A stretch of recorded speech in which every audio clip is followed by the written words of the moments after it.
Baik, saya lanjutkan untuk materi kedua, yaitu tentang routing dinamis. Perbedaannya routing dinamis ini dibandingkan dengan routing statis adalah kalau routing dinamis, eee, nanti routing protokol ini akan mengizinkan router-router untuk sharing informasi tentang jaringan. Jadi, kita tidak mendefinisikannya secara manual, tapi routernya yang akan bekerja. Nah, di sini router menggunakan informasi ini nanti untuk membangun dan memperbaiki tabel routing-nya.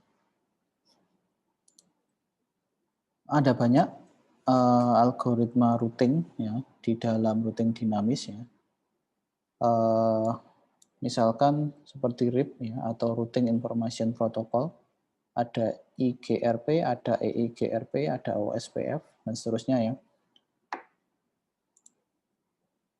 Nah, tujuannya apa untuk, routing protokol dinamis ini, atau dynamic routing ini? Algoritma routing pada dasarnya ya, itu adalah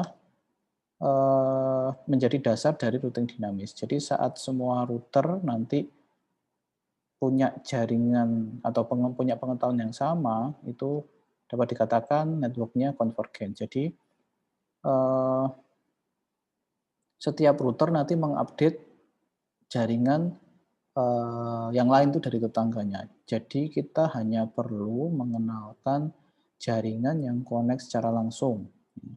Kemudian nanti informasi dari router lain tuh dia mengupdate informasi dari tetangganya, router-router tetangganya.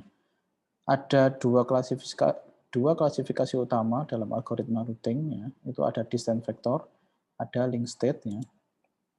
Distance vector itu gimana? Ada distance, ada vektor ya. Vektor itu apa sih? Vektor itu arah ya.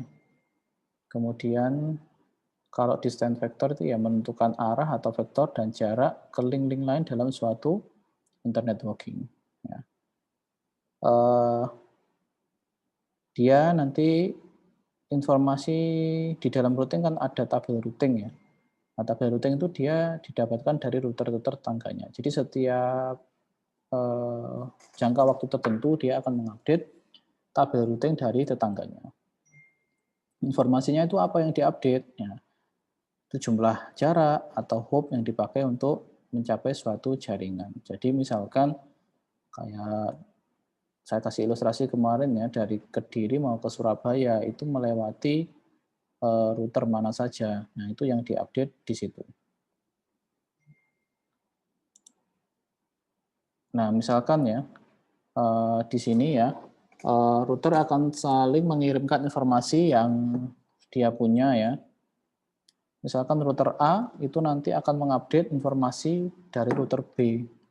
Demikian pula nanti router B akan mengupdate informasi dari router A. Nah, router A punya informasi sendiri, nanti informasi tambahnya diupdate dari router B, begitu pula sebaliknya. Contoh misalkan seperti ini. Kita punya jaringan 10.10.10.0, 10.10.20.0, sama 10.10.30.0. Router A itu punya informasi tabel routing ya, yang connect secara langsung dengan dia itu adalah jaringan 10.10.0 dan 10.10.20. Ya. Ini kondisi awal ya. Router B punya connect dengan dia langsung itu di jaringan 10.10.20 sama 10.10.30. Ini kondisi awalnya ya. Masing-masing punya informasi sendiri. Kemudian untuk selanjutnya ya, kalau kita lihat ya, di router A dia tidak punya informasi jaringan yang di kanannya ya, di kanannya B ya, yang di sini ya, di sini. Nah, yang di sini tidak punya informasi, sedangkan yang B itu tidak punya informasi yang di sini ya. Nah, yang dilakukan oleh dia nanti gimana? A akan mengupdate jaringan yang dimiliki oleh B itu lewat router B. Ya. Jadi A tadi punya database atau tabel routing terhubung langsung ke network 10.10.10.0 sama 10.10.20, tapi tidak punya 30. Kalau B punya 20 sama 30 tapi tidak punya 10. Maka yang dilakukan ya di sini ya, A akan menambahkan, sorry ini typo ya, network 10.30 ya, informasinya dari router B. Nah, tapi yang berbeda apa? Di sini ada hop ya, 1. Ya. Itu jaraknya ya.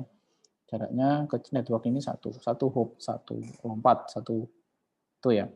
Kemudian yang router B tadi punya 20 sama 30 tapi tidak punya 10. Maka yang dilakukan dia mengupdate database-nya router A ya, yang tidak dimiliki oleh dia, ditambahkan jadi situ 10, 10, 0. Hop-nya juga 1. Gitu. Kemudian yang kedua, itu tadi untuk yang ini ya, untuk yang link state. Untuk distance vector ya. Yang kedua itu link state. Link state ini bertujuan menciptakan topologi yang benar pada suatu internet network ya. Dia tujuannya di sini mencari jalur yang terbaik ya nanti ya.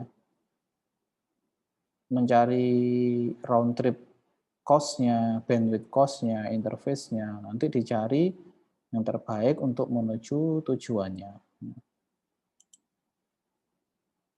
Jadi biasanya kalau link state ini menggunakan OSPF ya, atau Open Shortest Path First ya. Jadi mereka menghitung berbagai macam metrik tadi untuk mencari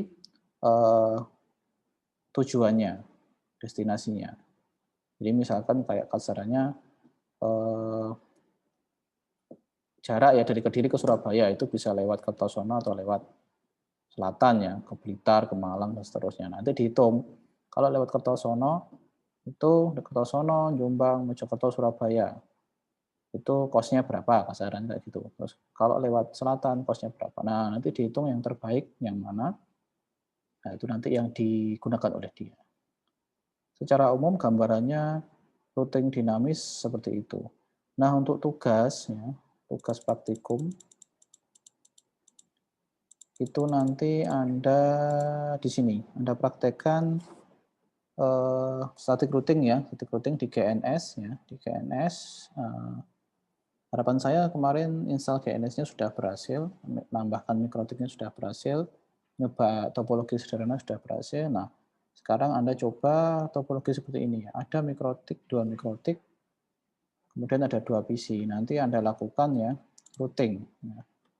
Anda tinggal bikin topologi seperti ini ya. Kemudian nanti Anda praktekkan ya.